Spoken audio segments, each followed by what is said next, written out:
Hey everybody, we are in Module 2 of the Amazing Writing Landscapes course, and for the next 2 weeks we're working on comic books and graphic novels.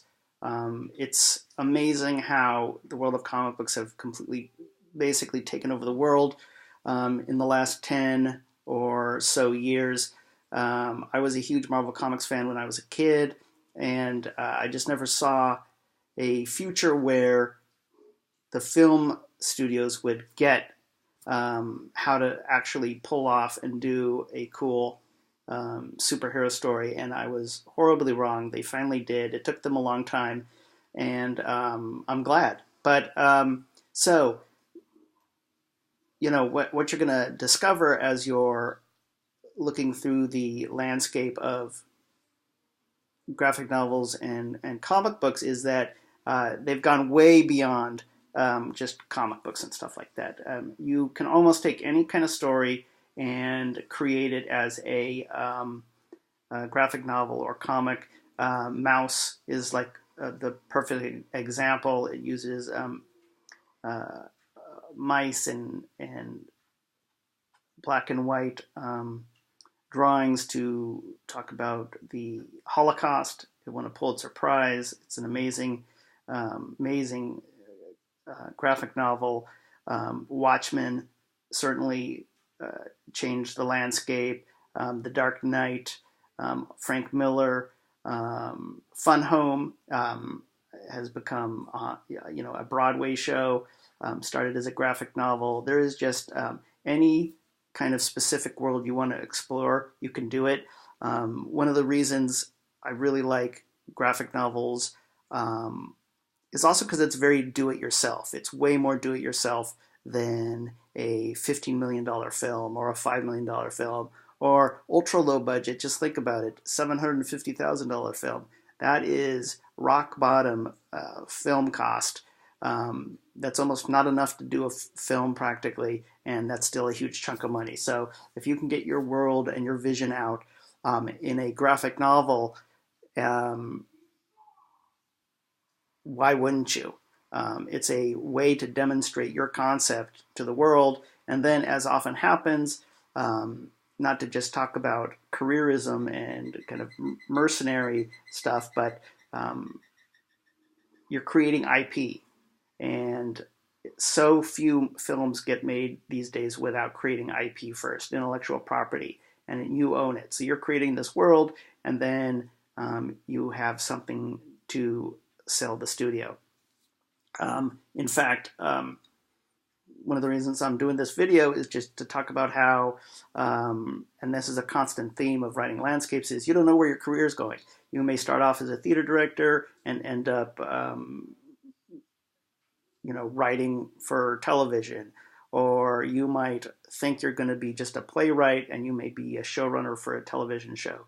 You might think I only want to do screenplays and end up, writing a series of graphic novels, right? You, it's such a hard business that basically you're going to go through whatever door ends up opening. When I was working, I probably have told you some version of working on this show called Mark the Magnificent for a while. I worked on it for a long time with Hazy Mills, which is the company that does Sean Hayes' TV company. They do Grimm, and they did Hot in Cleveland and stuff like that. So they were, a big legitimate company with a big time actor as part of their company, and it was still hard to sell stuff. So we pitched this show about a high school kid who finds out he's King Arthur. Pitched it all over the place, didn't sell. So then they decided, well, what we need to do is create the IP first, and then that'll make the project more attractive. So we created, or we pitched the concept as a comic book graphic novel to the same company that did Scott Pilgrim, which became a really fun movie. So, and they said yes, and they were really into it.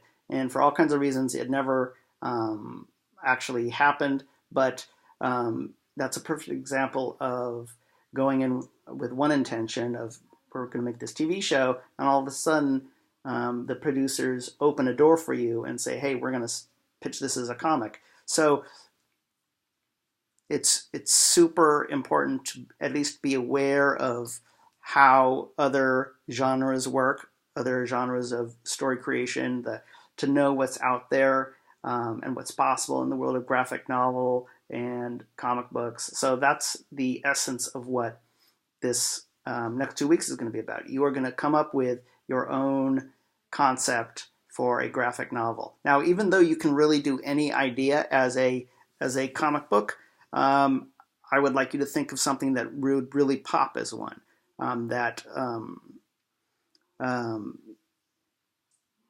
makes sense to do as a graphic novel.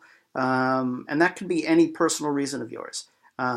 It can be you want a distancing effect, meaning like it doesn't have to lend itself to like the colored, like a big splashy bright colors world of art. Like you could say, I want this black and white, really, it's going to be about trauma and realism and stuff, which doesn't come off immediately as a comic book idea. But you may have your reasons why you want this story to be done this way. So come up with a justification for doing this particular pitch, this story, as a comic book or graphic novel, and enjoy looking around into the world of comics and graphic novels, and definitely, buy a couple. Consider it. You don't have a lot of texts that you have to pay for in this course, so buy some comics, see what's being done out there, check out some of the really good art. Cool. I look forward to what all of you talented writers concoct. And here's a little picture of my cat. Oh, giving us the rear, saying I must have offended her. Anyway, awesome.